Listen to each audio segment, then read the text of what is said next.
Everyone, Bonnie made a friend in class. Oh, she's already making friends. No, she literally made a new friend. I want you to meet Forky. Hi. Hello. Hey! Ah!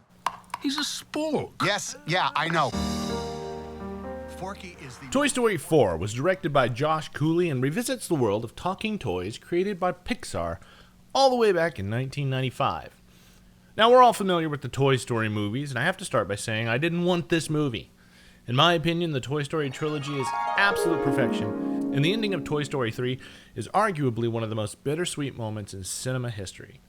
Toy Story is one of the only franchises that just keeps getting better and better. So when I heard they were making a fourth Toy Story movie, it's not hyperbolic to say that I was, well, pissed. In my mind, Toy Story 4 was little more than a cash grab, and I couldn't believe that Pixar would do this to these beloved characters. So I went into this movie hoping for the best, but expecting the worst. Now, having seen the movie, I can only say this. To everyone at Pixar, you have my deepest and most heartfelt apologies. I never should have doubted you. Thank you for making this movie. This movie is wonderful.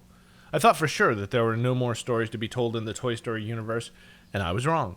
As bittersweet as the ending of Toy Story 3 was, the ending of this movie is even more so. All of our favorite toys are back from the previous movies, all voiced by the original actors, save those who have passed away.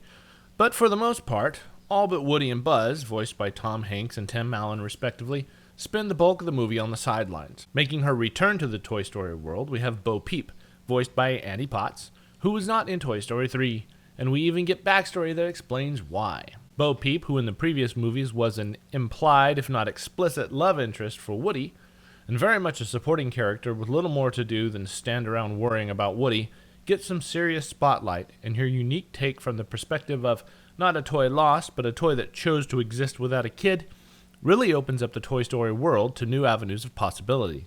We also get a handful of new characters, and all these characters are fantastic. First up is Forky, voiced by Tony Hale. Forky is a toy made by Bonnie out of a spork and is the centerpiece around which the events of Toy Story 4 revolve. There's my personal favorite character, Duke Kaboom, voiced by Keanu Reeves. And then there's the comic relief Ducky and Bunny, voiced by Keegan-Michael Key and Jordan Peele, respectively. Ducky and Bunny are the only characters that have a good amount of dialogue, but really don't serve any purpose other than to break the tension from time to time. Then there's the, for lack of a better word, antagonist, Gabby Gabby, brilliantly voiced by Christina Hendricks. When we're in the antique shop where we find Gabby, this movie really takes on a horror vibe, mostly because of the ventriloquist dummies that Gabby uses as henchmen, but also because of the voice work done by Christina Hendricks. Her bubbly, matter-of-fact delivery, juxtaposed with the dark, forbidding setting of the antique shop, work together to create a creepy atmosphere that just makes your skin crawl. Also, you can't talk about Pixar movies without noting just how freaking amazing they look. I'm pretty sure every time a new Pixar movie comes out, I comment on how they've improved their CGI, and Toy Story 4 is not only an exception, but the photorealism in a number of these scenes is nothing short of stunning. It really makes me wish they could go back and re-render the first Toy Story movie with today's tech.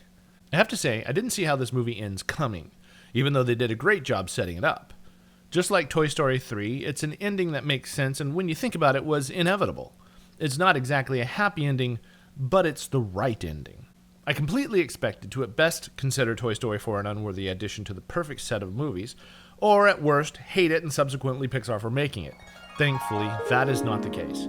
I love this movie, and just like Toy Story 3, Toy Story 4 had me sobbing into my empty popcorn bucket by the end of it all. I'm giving Toy Story 4 5 out of 5 stars. If you haven't seen it yet, check it out. You'll be glad you did. And that's my opinion on Toy Story 4. Thanks for tagging along, and I'll see you back here next week with another one.